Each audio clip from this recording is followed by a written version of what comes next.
Alvingham Road.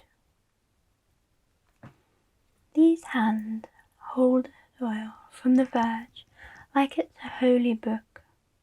Turn it over with the fork so naturally. It's like the nuns I saw in Rome entering a church, making the sign of the cross, bobbing in front of the altar, smooth hands gently rolling fruit in the market, the peach skin holding the summer heat. Hold my hand, duck. A daily rhythm, like the call to prayer in Finsbury Park. Many hands, many feet, and the three of us walking past the gates.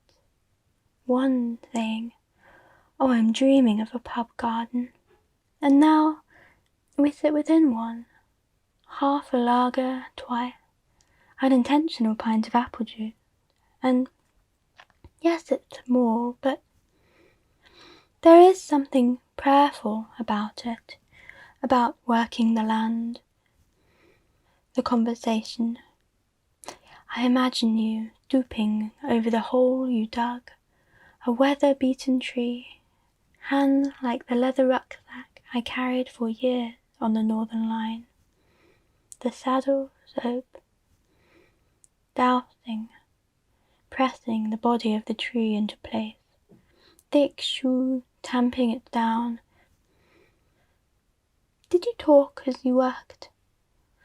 When I worked outside, teenager on placement, I was taught to ask the spirit to let me fell the elder. I thought, do they remember after the years have come?